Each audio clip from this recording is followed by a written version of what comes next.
As the corridors get more and more complex, we still miss one very fundamental detail. We need ceilings for our corridors.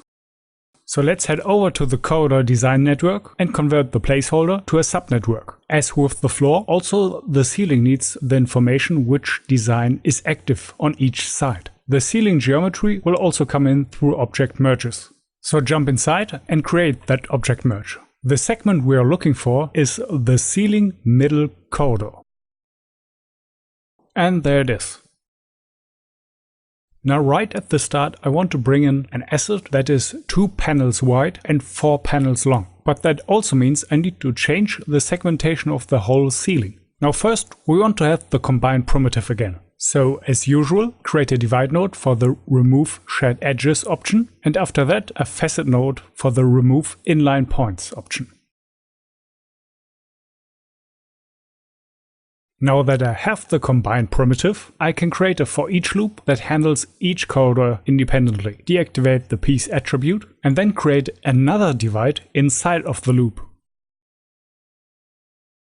This time we're going to use the divide node to break up the polygons in 4x4 pieces. But since our geometry is only 2 units wide, we get the needed 4x2. Now from within this loop we're going to create another for each loop. It will run over each of the newly created panels of this current corridor. The same way we needed a direction for the grades, we need to do the same for these assets. But we can use the same method as before. We use any point in the corridor and let it point to another. Which point we use is irrelevant.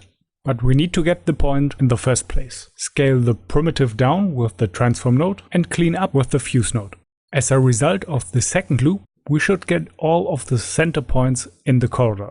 Now to get the direction, we create another attribute wrangle, keep it on points, and set each normal attribute to the normalized vector coming from the position of point number 1 minus the position of point number 0. Now that the center points are always pointing alongside the corridor, we can bring in the asset, create a file node, and this time select the BGeoFile construct. This construct is a selection of pipes and metal parts meant to be placed directly under the ceiling. And the points for that are already in place. So create another copy to point, connect the find direction wrangle into the second input, and since this model has quite a few polygons, directly select pack and instance. Then connect the file into the first input. If you don't use the direction going alongside the corridor, this construct would be placed pointing from one side of the corridor to the other, which also could be an interesting design. But for my setting, I prefer the first option. For now, let's create a merge node, since we will have additional elements, and connect it into the end of the for each. It looks as if all of our constructs were placed correctly.